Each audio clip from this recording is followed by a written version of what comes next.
left, right. All right, thank you for joining us. This is a pretty cool episode. I enjoyed it. This is the advice episode. We asked your questions on all different social media platforms, and you guys gave us some pretty thought-provoking questions. I think we gave you some pretty damn good answers.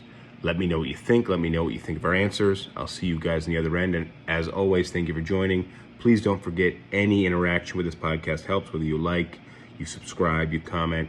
It's all good for us, and it's all super appreciated. Thank you. See you soon.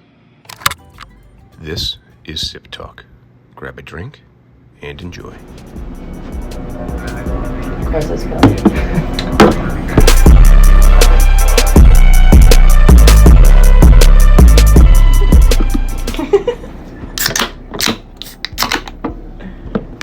Cheers. Cheers. Cheers.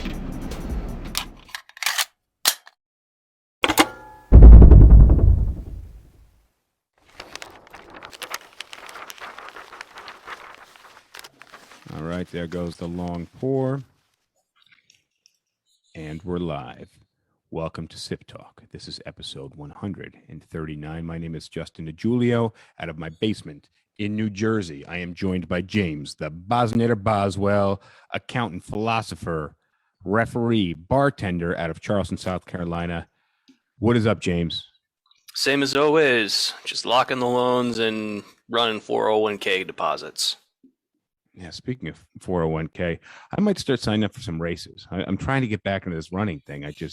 I'm getting old, man. I would start with a 5k. 401k is a long long Yeah, long no, run. yeah, definitely. I could start with the 5k and Let's introduce our topic and then we can digress. we'd get in trouble for that a lot. Today is the advice column from Sip Talk. We're answering your guys' questions live on air. If you're watching on Instagram, you can check the link in my profile, and we're getting a live call via Facebook. We're not gonna. My TV's ringing. That's new. But if you're watching live on Instagram, you can check the link out through Instagram and join us there.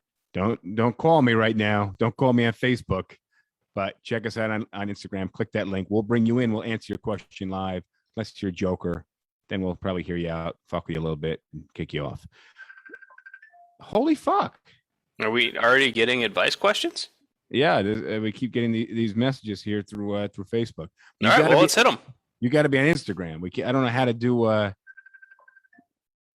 right, well, we'll bring this guy in, see what he's got to say. I don't know how it's gonna go. But let's see. Let's give it a shot. This is not a video call, right?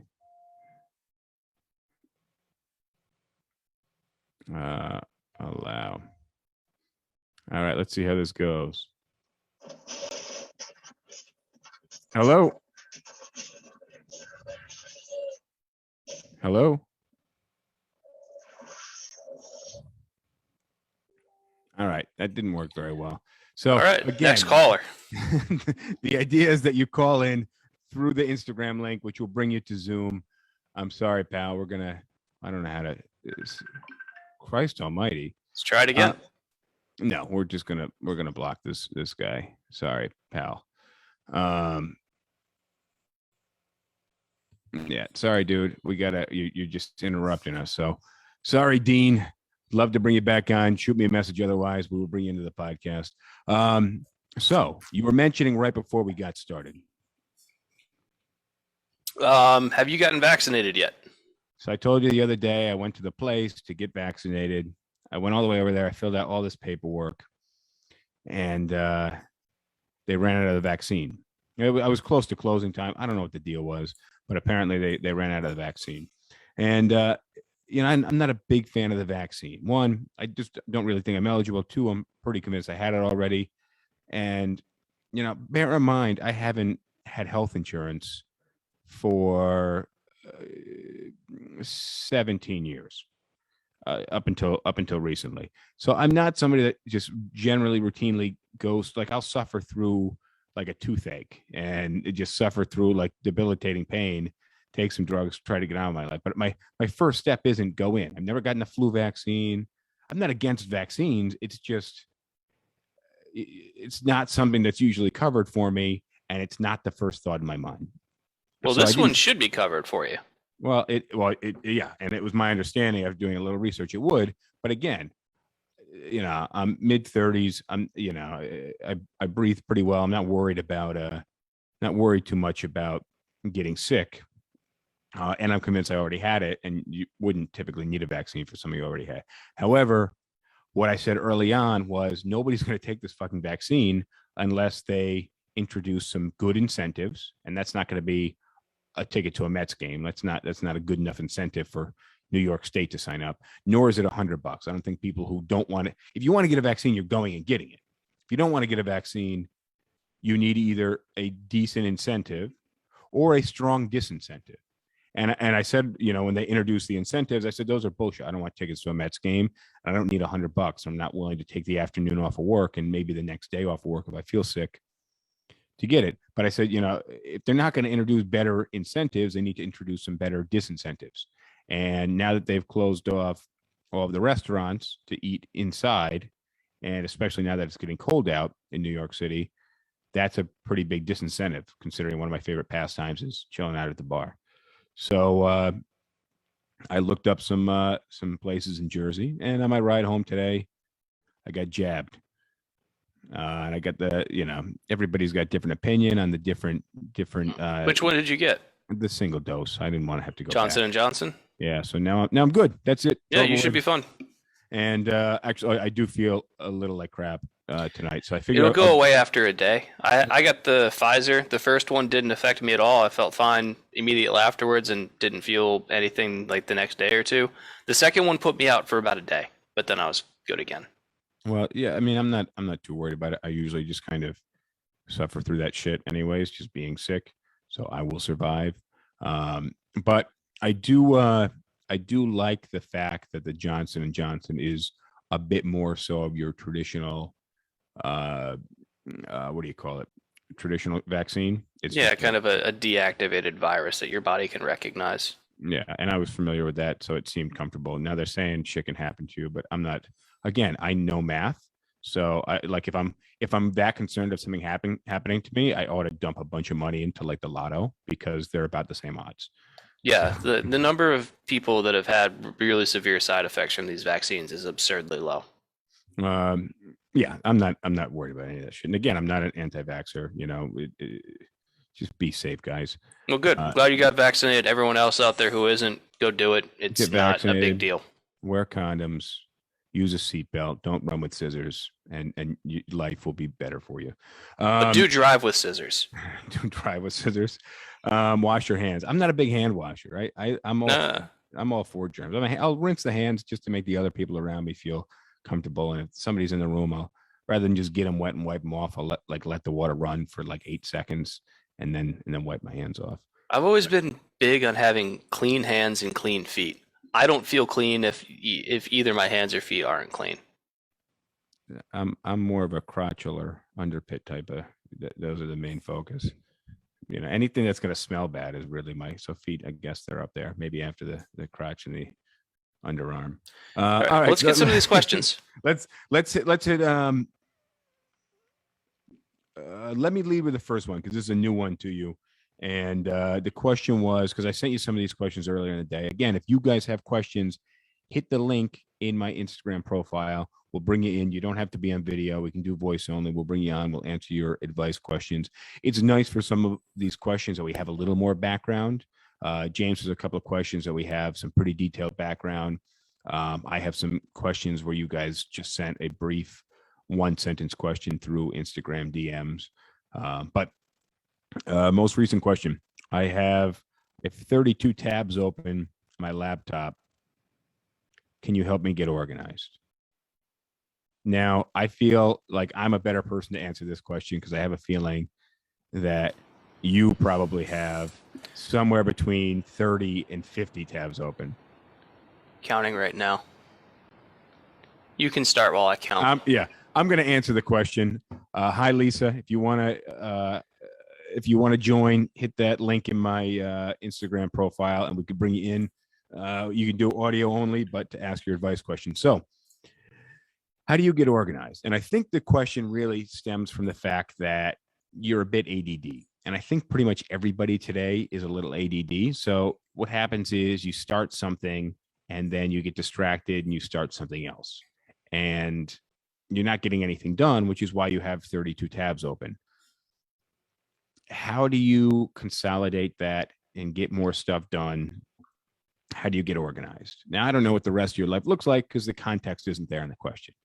But how do you deal with ADD and having all these unfinished things done? My advice is that you have to, horses have blinders. They walk the horses have the blinders on. They can't look sideways. So they walk in a straight line unless they're pulled one way or the other. So there's always going to be things happening all over the place that are going to distract you. But what you have to do is commit to putting those blinders on. What I do every once in a while, because I open a bunch of tabs on my smartphone, and I get text messages and messages all fucking day long. But what I'll do is I'll open my browser and then I'll look at each one of those tabs, read the article or do whatever it was that I pulled that tab open for, and then close the tab, move on to the next one. So I could have 12 tabs open in my Chrome or Safari browsers on my phone, and I'll just spend 8 to 12 minutes completing each one of those tasks individually, ignoring calls, ignoring texts, ignoring anything that happens. And those are my blinders. I just know that I have those 8 or 12 minutes to do only one thing. And same thing on the computer. Right now, I have on the browser window that I'm looking at right now, probably 12 tabs, but that's because I have content that I want to include in this episode and I have some work stuff. So I'll ultimately, before I close the laptop for the day, I'll finish everything I was working on. And then if there's work stuff, I'll separate that tab into a work only window, and it'll be tabs work related on that window. And then whatever other BS is left undone, by the time I'm ready to step away from the computer, I'll leave that in a different window. That's you get too much going on your computer, you're disorganized, and you got ADD. That's my advice on that, is you just got to put some blinders on, commit some time to not being interrupted. What I find really helps if you're feeling overwhelmed with too many things to do is take 5 or 10 minutes with a pen and paper and write down a list of all the things that need to be done. Then from that list, put the deadline for each one of those things. And then once you have the deadline, you can prioritize. And then like the next, I don't know, don't go out more than about 4 or 5 days, but take all the things that are on your list. Let's say there's 10 things on that list and you're going to go out 5 days. Well, take 2 of those things and put them down for Friday, 2 of the things for Saturday, 2 of the things for Sunday, and basically just say, my Friday is not complete until I've finished these 2 things. That's actually classic advice, and that's where I got these small legal pads from, is just simply for making lists and checking things off the list. So if I got a weekend to-do list or a work list, I'll throw them on here. You don't want to put too many. I'm guessing you have something similar. Yeah, like you can't. Yeah, so these like, are our 4-inch by 9-inch pads. Some kind of like confidential information on this, sort of, so you shouldn't be able to read it, but you can see that there's a whole bunch of stuff on here, and you might be able to see that some of the stuff is crossed out.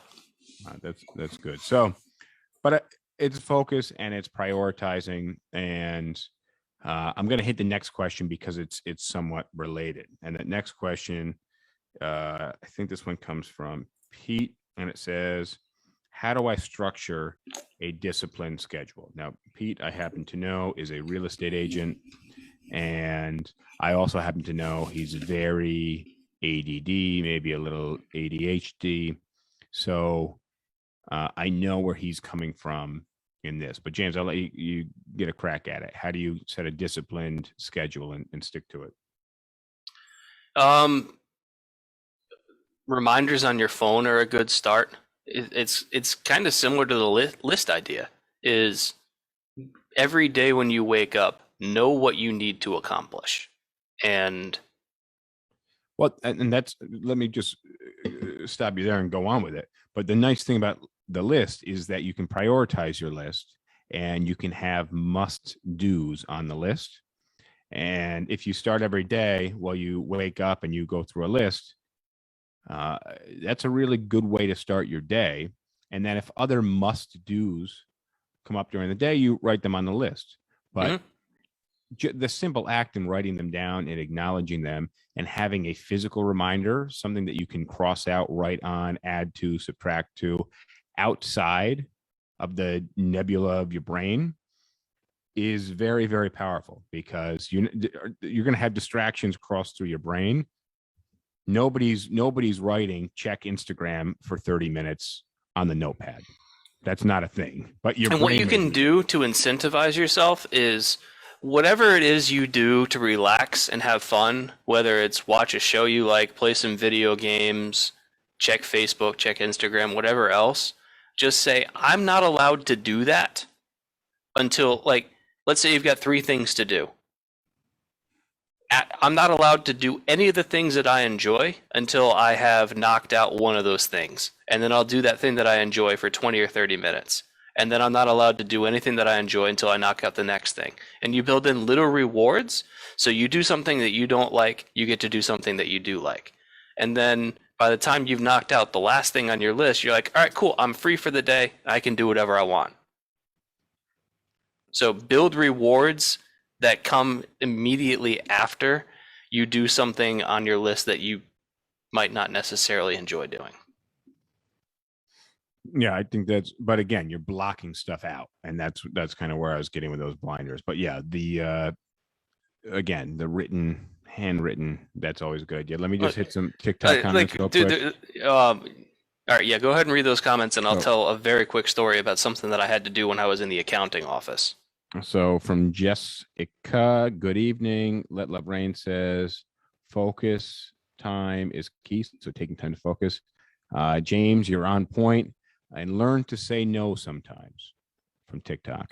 Yeah, that's important. Say, like, if you're overloaded, then you just need to say, look, I don't have the bandwidth to handle that right now.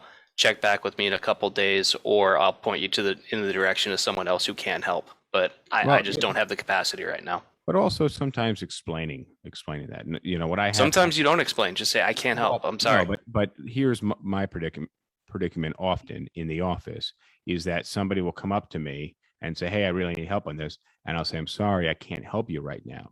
And what's built into that is you were hired at, you know, basically with me as telling you that I'd be in your corner. I'm going to help you with everything that you need. But you come to me when you need help in that instant, and I'm unavailable to you. But what I have to explain to people is I'm here all day long. You can reach me by phone any hour of the day. You can text me any hour of the day. I'm in the office for 6 to 9 hours every single day. You happen to stroll in for 4 minutes and demand my time in that moment. Unfortunately, I may not be available in every moment, but I will make sure that I have time for you. It just needs to be a schedule that is conducive to us both being free and me being able to help you. But, you know, if you just march in, you have a 4-minute window and expect my help then, unfortunately, I can't guarantee I can drop every single thing that I'm doing, but I can guarantee that I will make time for you. And if you stick around or you check in with me later or you schedule something with me, I'll make it happen. Yeah. And there's sometimes if there's a task that's important enough, you need to find a way of shutting the world out and focusing only on that.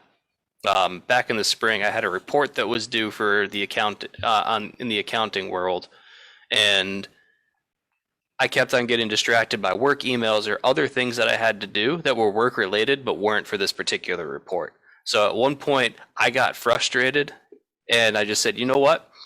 I left my desk and I went into a conference room, and the conference room didn't have any windows to the outside. I went into the conference room, I turned off all the lights, and I brought a work laptop with me. I said, I am only working on this report, and I'm not leaving this room, and I'm not turning on the lights until I've gotten this report to where I want it to be.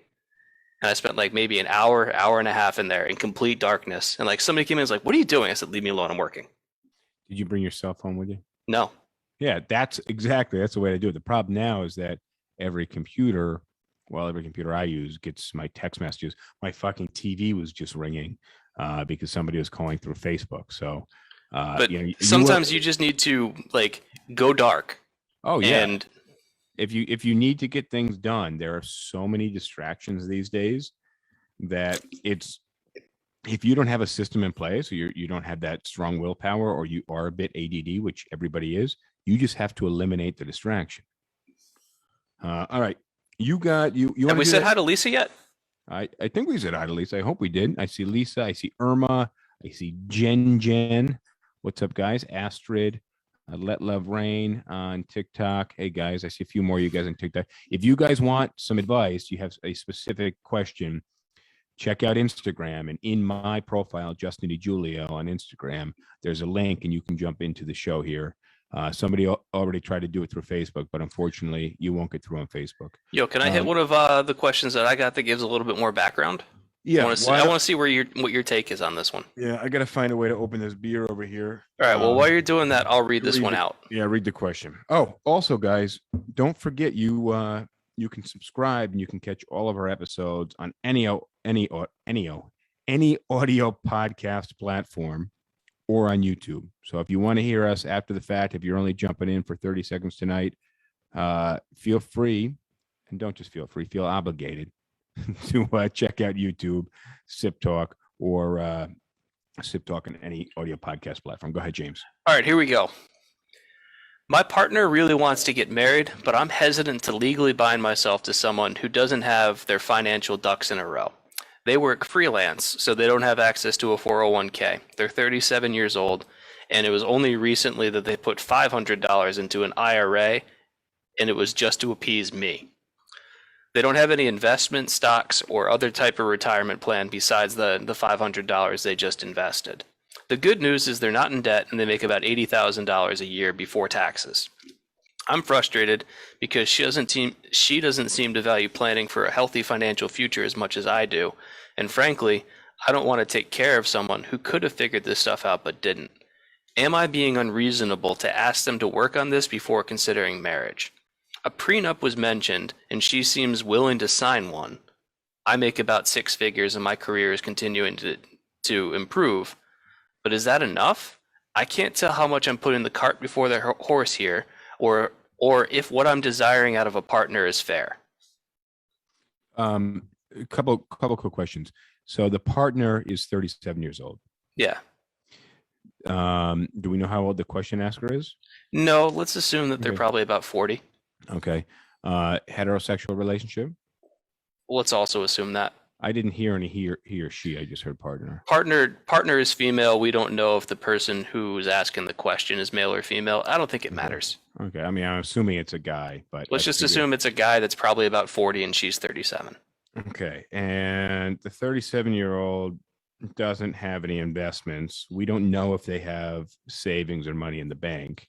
If they make 80,000, we'd have to assume that they probably don't have much in the bank. No, maybe not, but they don't have anything saved for retirement besides the $500 they just put in. Well, yeah, which they throw in just to appease the partner. Yep. They're 1099. Yep. Okay, so my guess right off the bat is that when you say you make 6 figures, it means you make a little over 100,000. Okay, Yeah. When you're referring to, when you use the term 6 figures, it usually means you're on the low end of it. My bet is 120,000. That's about what I was thinking. Now I have a feeling that somebody who makes 120,000, who's putting money into retirement funds, things like that, versus somebody who makes 80,000, 1099, live very similar lifestyles, spending habit wise, because 120,000 after taxes is closer to 80,000. Plus you have the money going into the different savings accounts. So I imagine they spend pretty similarly. And somebody who's on 1099 wants to spend as much as possible so they can write off as much as possible so they don't have to pay as many taxes. But the thing about being on 1099 is the more you save and don't spend, the more you have to declare as just simple income, and you can't write it off with expenses. So I just imagine that's not completely true. But point is, it's generally true. And I imagine that they live similar lifestyles and have similar spending habits, except that the younger person isn't making the progress when it comes to long-term planning. So here's Now- the question that we're trying to address, though: is it fair Well, for? I'm getting there because basically this guy's saying, I got my shit together. I'm late 30s, maybe early 40s. I got my shit together. Now I found somebody I like, and obviously they must like them if they're considering marriage. But they're hesitant because that person isn't as good with money. Now,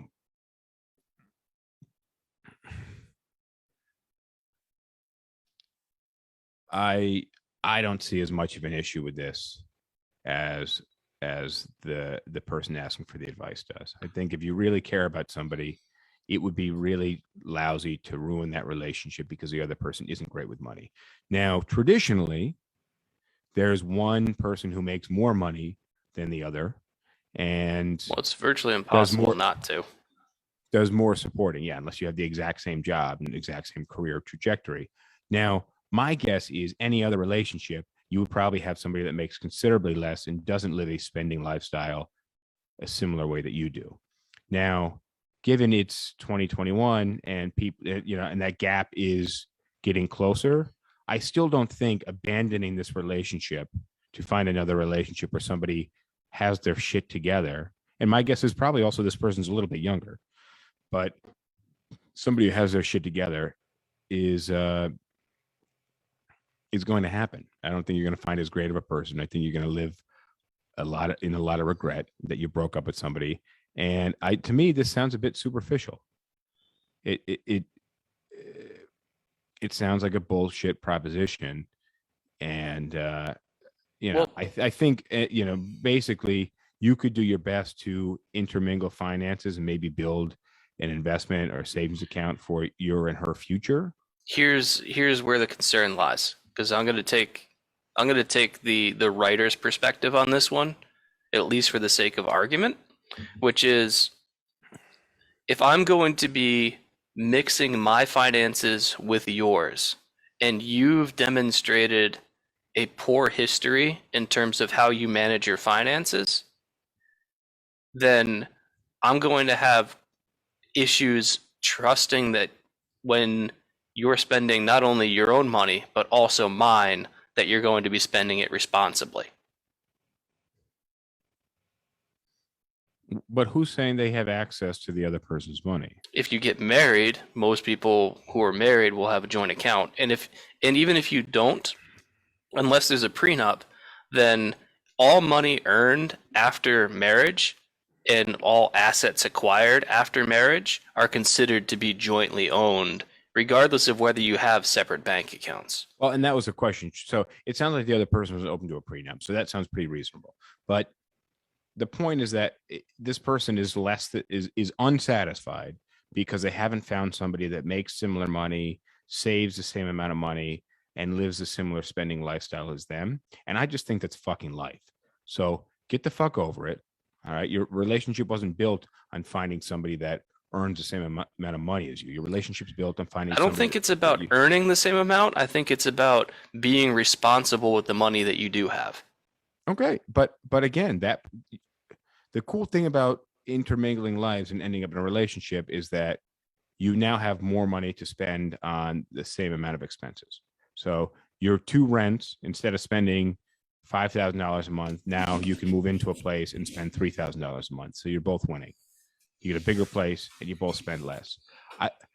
It doesn't sound like the person is crazily irresponsible with money, but to me, it seems like you just need to have a conversation about saving money and building a future, and how are we going to buy a house?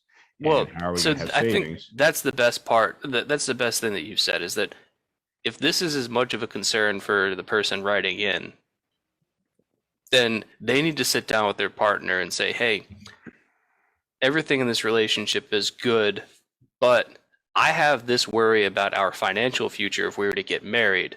But And the thing is, it needs to be marginalized, because that could ruin the relationship. And I think it sounds like they actually have a good relationship. Otherwise, this person just has a stick up their ass, rightfully so. Right? Maybe they were raised to be frugal, or maybe they were raised to be financially, very strict with their finances. That's fine. Not everybody's raised like that. But If it's important enough in the relationship, you need to talk about it. You need to talk about it, but you can't risk ruining the relationship because of this. Because I don't think relationships are built on financial equality. And having had several relationships with people that make nothing, and several relationships with people that have salary jobs and savings and retirement accounts, it's not, and then I'm just a real estate agent, where I have months and months where I make very little, or months and months where I make a lot, or a business owner where I've had months where I've made a ton, and then I've had months where I've lost even more. Somebody not willing to be with me because of the volatility of my income and my spending habits, I think is bullshit. I think a relationship is based on more. Now you have to have your prerequisites. In so many years, we want to be able to buy a house, right? When we're so many years old, we don't want to be working 9 to 5 every single day. So let's come up with a plan for that. But I don't think it needs to be, if you don't open a retirement account and have 50 grand in there over the next 3 years, this relationship's not going to work out. And that's the vibe. You don't want to draw bright lines here. But that's the vibe I'm getting from this person, and it sounds like they have a stick up their ass. So, well, the question they ask is, am I being unreasonable to ask them to work on this before considering marriage? And I think, no, you're not being unreasonable to work on it. That doesn't mean they need to be perfect and meet every criteria that I say. It's, do I see improvement from where they are today to where they are in 6 months? Look, to me, it sounds like, do I have to have them eat all of their dinner before they can have dessert? Yet in this particular case, dinner is like dry quinoa and some raw broccoli. All right, like it's not an alluring, I think it's a reasonable thing to bring up. Yeah, but I don't think it needs to be, I'm holding marriage away from you until you can get you. That's a really shitty thing to do. And well, you don't phrase it that way, but you could say, but that's what the person's thinking. Well, yeah, but you can phrase it in such a way to say, look, to envision a long-term future with you, here's one concern that I have, and I think that this is something that can be worked on. No, bad. This is why. To envision a long-term future with you. So I can only see, I can't see a future with you because what it implies, I can't see a future with you because you're responsible with money. Well, sure, but that's how he actually feels. Exactly. But you need a better angle. And that's, hey, in the future, I'd like to own a home. What can we do to make that happen? Hey, in the future, I'd like to be retired by this age. What are some things you think we can make happen? Not, I can't see marrying you unless I can see your financial, plan for the next 35 years, because what you said sounds like that. Yeah. And what I said sounds like. Now you know why I've been single for long stretches at a time. All right. Well, there's your advice. All right. MJ says, I think he's trying to find an excuse to not marry her. It's what it sounds like. She might be right. But it also sounds like this guy's got to stick up his ass if it is a guy. All right. Should we do let me do some easy ones. You cool with that? How do I find a mentor? Let's do that one. Okay, I was going to do actually the first 3 questions because I feel like they. Oh, hold on, wait. Let's do this one because it's easy. Should I do an unpaid internship? No. No. So these are all from Malad, who's asked a few questions on the podcast. Let me just hit this because I think it's on the last question. It comes through TikTok. Maybe 37-year-old employer didn't have retirement plan offered, hence 500 RA. Even if you don't have a retirement plan offered, you can still make a contribution to an IRA at $80,000. Even let's assume that she has $80,000 of income after tax. You can make a contribution to your IRA for up to like $6,500 in a year. So even if you don't have a 401k where you've got an employer contribution or something like that, you can still put money towards retirement and it's tax deductible. Sure, but also I just have $500 to throw into account to make you happy. 1 tells me the person isn't struggling, and 2 says the person wants the relationship to work, but they just have different financial values. So, all right, so they need to have a meeting of the minds, and how you phrase it and how it comes off, that's up to you to make it go smoothly. But and this is an advice column. So my advice is think about it. It's the sell that matters. If you say, I can't see marrying you, you're starting off in the fucking wrong foot. Probably. All right, so let's hit the unpaid internship. I say no. Dude, unless you're under 21, and I say that because you can't buy alcohol, so you're saving money that way, and you live at home, and you have an allowance, and you have a car that's paid for, or otherwise transportation that's paid for, sure, do it, get some experience. But there are paid internships out there. You just have to work a little bit harder to find them, and they may not pay well, but there's a good chance if you do a good job at them, you can get hired at that place, or you'll find it easier to get hired somewhere else. But don't take an unpaid internship. My accounting firm paid internships, and a good number of our new hires are former interns. Yes. And you said unpaid? No, paid. Paid. And also, if you're just trying to find internships through Indeed or Monster, you're going about it the wrong way. The way you need to be doing it is connecting with people who matter, which means you find a company that you're interested in on LinkedIn, and it gives you a list of all the employees affiliated with the business. You can connect with them, you can message them, you can ask them questions. And I find, LinkedIn isn't like Instagram where people are getting dick pics. LinkedIn is purely professional. People get considerably fewer messages. They get professional dick pics. And it's, which is somebody's shit resume. With your fucking unpaid internship, thinking your fucking dick is a foot long. No, you just worked 3 years for making no money. You're just dumb. All right? Know your value. And when I was applying for my internship at the accounting firm before I was there full time or whatever, they offered me an hourly rate, and I said, I can't work for that much. I need more. And they said, okay, negotiate for yourself. Yes, it's an internship, but you're still providing value to the company in some form, and they need to compensate you for it. And there's nothing wrong with saying, this is what I need. And if they say, well, we aren't paying interns, and you say, well, I wish you the best of luck, and you can find somebody else in that industry. It just means you're going to get some shit interns. So yeah, pretty much. Next question that's related is, how do I find, or how do I convince someone to be my mentor? And what you just said, and the reason I'm segueing into this question, is know your value. So if you want somebody to give you guidance, there's no such thing as a free lunch. So you're asking for something free from somebody. Well, actually, there's no such thing as a free lunch. Has a different connotation. It means if somebody's giving you something free, it's not, there's something hidden behind it. But the point is, nothing's free. And if you want somebody to help you, you need to provide value to them. So if it means you find somebody who you'd like to be your mentor, rather than just messaging them, can you be my mentor?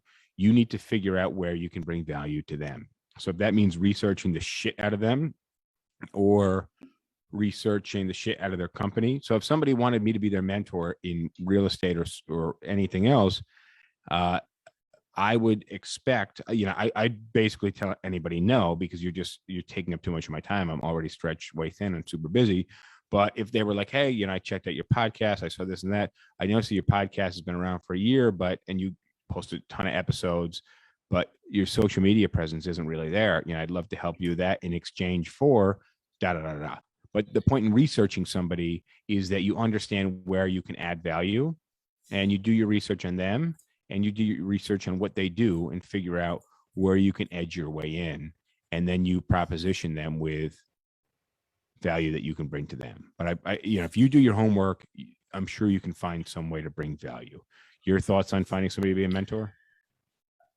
I need to know a little bit more in terms of the context here, because what I've found is that most of the mentoring relationships that I've seen have arisen where you already have a relationship. So within a workplace, let's say you're a new hire and you're trying to learn the ropes, and there are certain people in the office or whatever job setting that you have that you respect, start by just building a relationship with them naturally. But asking somebody to be your mentor means you're taking time away from their schedule. So whether you have a relationship with them or not. In the refereeing world, mentoring is a really common thing.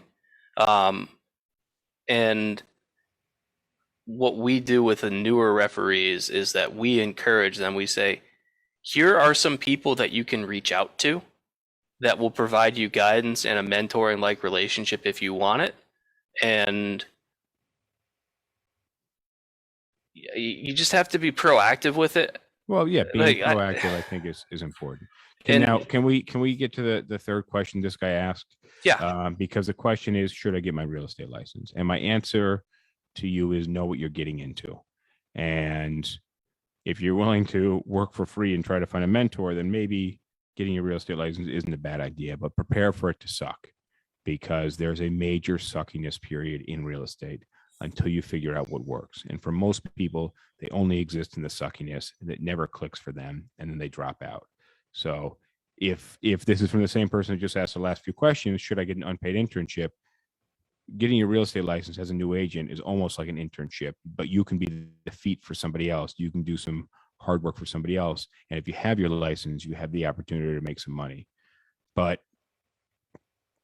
and also getting a real estate license is fucking simple, especially in New York State. It's a 2-week course, and then you take a state exam. So there's nothing, if it's something you're interested in, you might as well give it a shot. But if you can't be miserable for 4 months, then it's not going to work out for you. And if you're not miserable for the first 4 months, it probably means you're not working hard enough. Yeah, I think that you have to understand that it's a different kind of industry than traditional jobs, where you have to be the one kind of producing and filling up your own pipeline. You have to get used to deals falling through and a lot of rejection, and you have to be comfortable with a volatile income where you might have a really good month and resist the temptation to buy nice things for yourself off of that good month, because that income might need to carry you through a month or two where you go dry. Yeah, true. I had somebody today who actually yesterday they started an application, and then today they were still working on getting paperwork together. And to me, it appeared that they had pretty much everything to submit the application. But rather than just say, send me everything, I'll put it together and send it, because I needed to teach them. Now, I wanted them to make the money. It's not a deal that I'm even involved in. I'm just kind of managing the situation. I just wanted to put everything together and send it off and make sure they got paid. Unfortunately for me, but fortunately, I think in the long run, I waited for them to put everything together. We had a couple of sit downs where I gave them some point corrections on a few different things. And finally, by like 3:30 this afternoon, it got sent and it was complete. And it looks like it's going to be good. But then, of course, afterwards, I realized we didn't have a deposit, and the landlord required a deposit to hold the apartment and even to review the application. So, then we had, and I didn't realize they didn't have that set up and agreement signed prior to even taking the application, which I thought was the case. But it was really difficult for me to sit in the sidelines while this person did it on their own, because a certain aspect of learning, you got to do it yourself, not just watch somebody else. And they've watched me a few times. So, all right, let's see. I got a good question. And then we can hit your long one, because actually we have still a lot of questions here. How do I meet new people in a new city? Do you have a hobby? Okay, so you're getting into what I think the direction I want to go. The direction I want to go is, I think you can't just go to a bookstore and expect to meet somebody that day, go to a coffee shop, expect to meet somebody that day, go to the grocery store, expect to run into somebody, start a great conversation, and then you're best friends for the next 5 years. Not going to happen.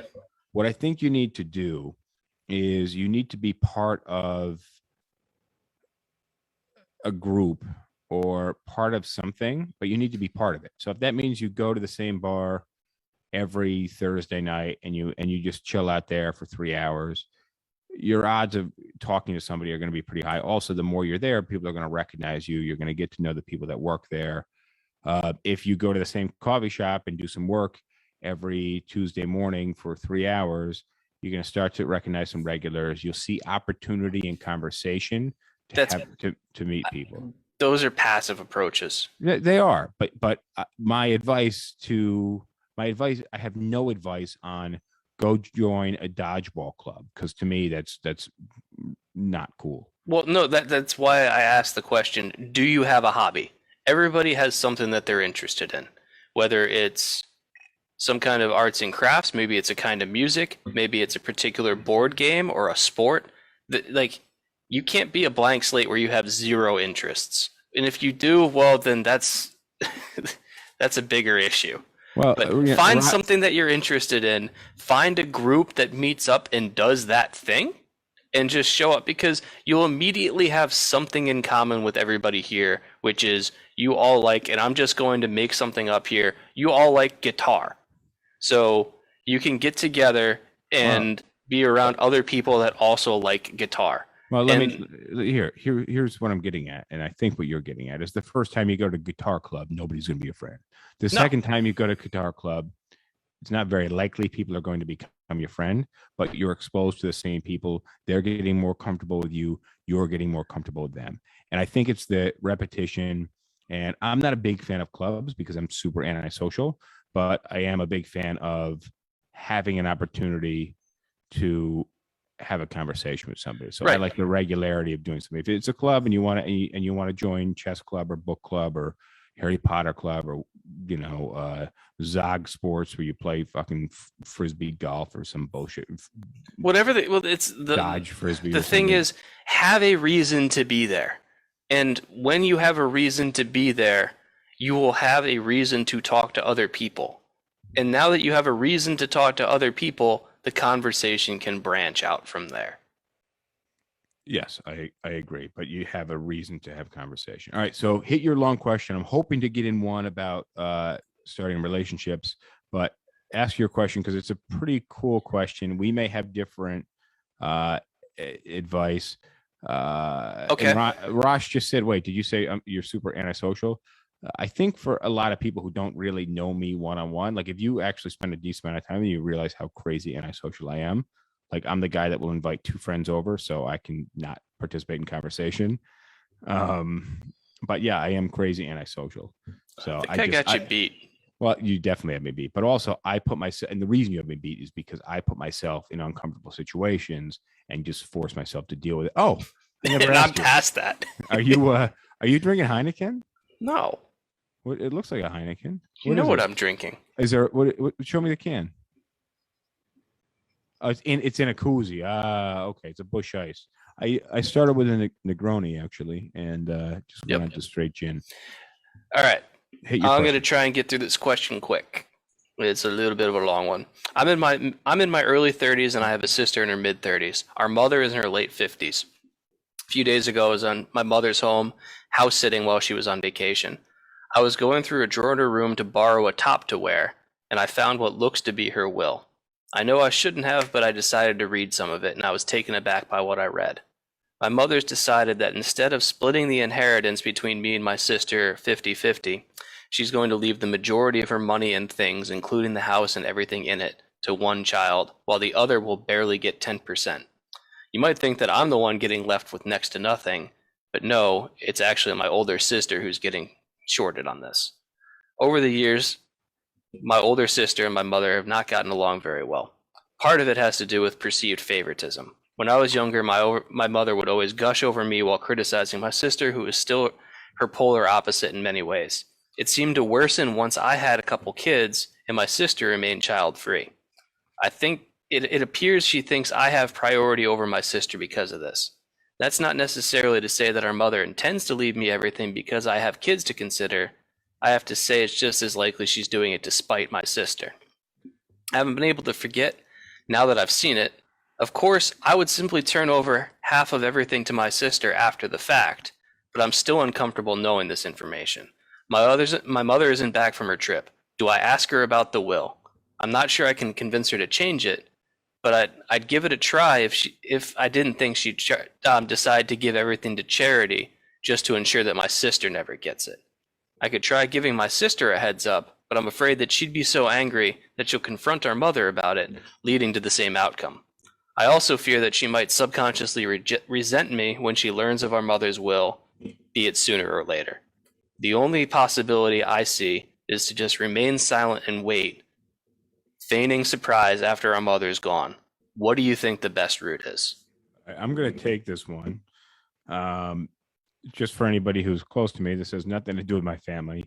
And I actually feel like I would be the one shorted in my mom's will. My mom and sister probably don't have the tightest, strongest relationship, but I definitely know each of them care immensely for each other, very much so. But one, this isn't your battle to fight. All right. This is a relationship that's independent from you.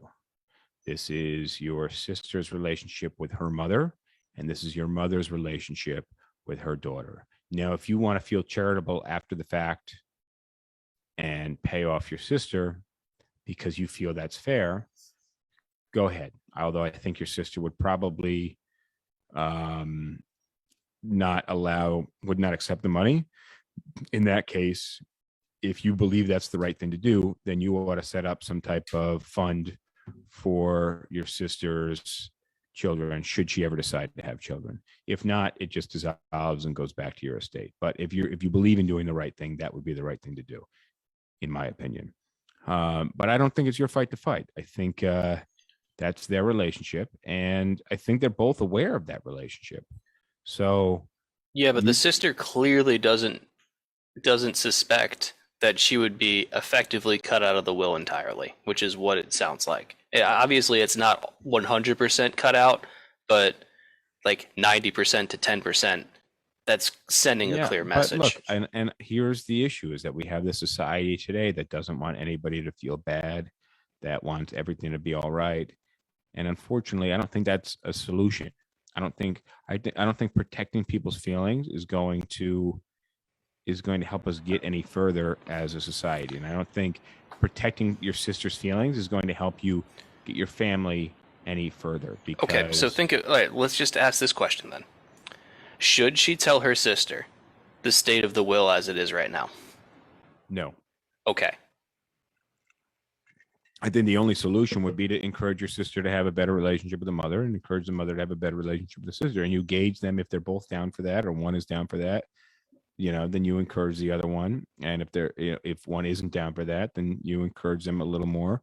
But otherwise, it's not your fucking place, bro. So, yeah, the first thing I would say is I don't think that it's a good idea to tell the sister about what you know. Like, that's something that you're just going to have to swallow.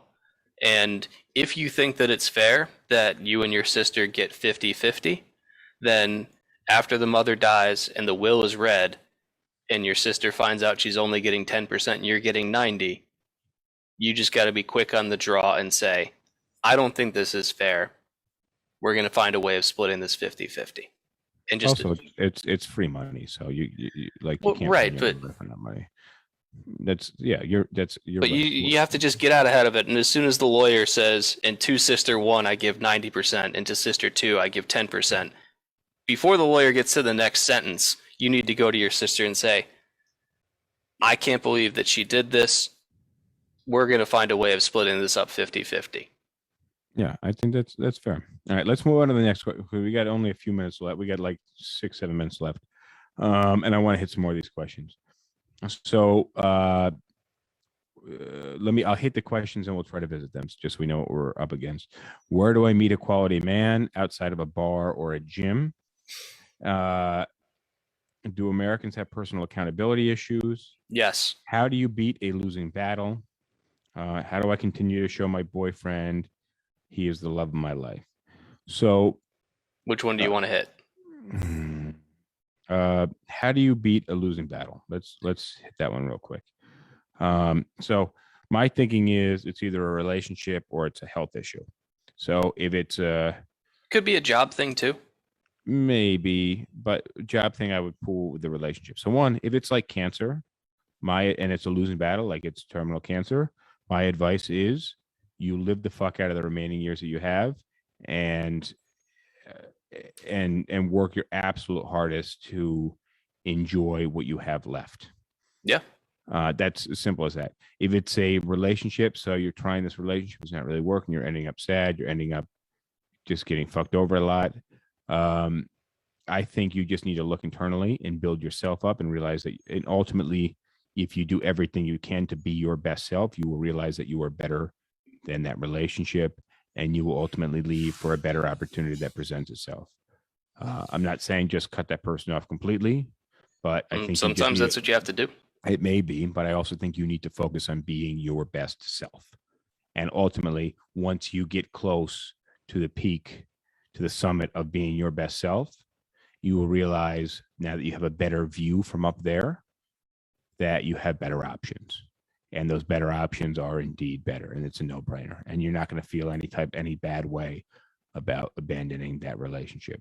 And same thing when it goes for a job situation. That means you go back to school in your off time. It means you could pick up another part-time job. So a lot of shit you can do in 2021 to make some money on the side. That's what you need to do. Do you have any additional or conflicting advice? Not really. I would say, it's the question doesn't give me enough detail to be able to really answer it. But it's if you know that you're in a losing battle, stop fighting. The sooner you stop fighting, the better, because you can devote your resources to something else. And you can look at war. Like, why do armies retreat? And the reason is if they keep on fighting, they lose more men than if they retreat. So you retreat, you find a better position, and you get ready for the next battle. And sure, you lost that battle, but you could have either stayed and fought and lost everybody, or you can retreat and keep 50% of your troops, and the rest of those troops can fight the next battle. So find a way of being able to minimize your losses and be prepared for whatever comes next. And I think that pretty much plays with what you're saying of, like, if you're fighting a health battle or whatever, well, find a way of minimizing your losses and be ready to fight the next thing. Job, same thing. Get out if you feel like you need to get out, minimize your losses, and the sun rises tomorrow. All right, let me just hit a quick TikTok question from Heather49ers. Heather49ers talking about the will, leave it alone. I have an older brother who was a problem child. I was my mother's executrix of the estate, of the trust. If there's a problem, it's more of a problem if you try to intervene, and it can become a huge problem because you are controlling the estate. Let's just answer the question: do Americans have accountability issues? And I think that's very much the case. Really the question needs to be, how can people be more accountable? We don't have time to answer that right now. And I think, in short, we kind of touched on this a little earlier. And it's learning when to say no and when to say yes. But you need to say no when you know it's something that you can't live up to. Let's hit this. I want to answer, how do I show my boyfriend he's the love of my life? And my advice would be, you be the best self that you can be, and you hold them accountable and make sure that they're being the best self that they can be. And then, are you cool with that answer? We'll move on. More or less. That's a really open-ended one. No, but I think being your best self and helping the other party be them best selves is, in holding them to that best self, is really important. And then the last question is, for now, is where do I meet a quality man outside of a bar, Jim? Your thoughts on that? We got 2 minutes left. My search for a quality man is, as of yet, fruitless. Have you been searching hard for a quality man? Yeah. Oh, okay. Can't find them anywhere. All right. I honestly don't know. Like, I don't know. Same kind of issue with like, you're new to a city and you're trying to make friends. Join a group that shares your interests, or, I don't know, hop on a dating app and start swiping right. All right. So my thinking is less where and more how. And I know I got some pushback, in a recent episode where I was saying, look, you can't fuck everybody on the first night. You need to hold out a little bit. You can't be too open. And you gotta know when to back off. And we did a whole episode on red flags. But you know what? Hold on. I'm gonna the question is, where can I find the perfect man? My first response is, lower your standards. Well, that's maybe a good answer, maybe not. But the point is, I got a lot of pushback in that, but also we're in an era where there are an insane number of breakups. So I think you have to set standards, but also you have to play games a little bit. And we can have a whole episode on games, which is shitty to do. We're running out of Oh, time I'm going to now. argue with you hard on this one. Well, of course you are. Of course you are. But it gets back to the point that we're in an era where there are many breakups and the highest level of divorces there's ever been. So you have to know how and when to play games, and you can't just throw your cards on the table, because if you're playing poker, you can't throw your cards on the table. That's a false analogy. Let's hit these comments real quick. MJ says the perfect man doesn't exist, and Lisa says quality anyone is going to depend on what you're looking for. All right, we're out of time. Catch you guys next time. Subscribe. James, stay on for a second. Raj, Yep. stay on for a second. See you guys. Thank you for joining. All right, my friends, that's it. It's over with. Let me know. Did we give good advice? Is there anything you want advice on? And I'll see you guys next time. So thank you for joining. See you then. I like PBR. I just got priced out of it.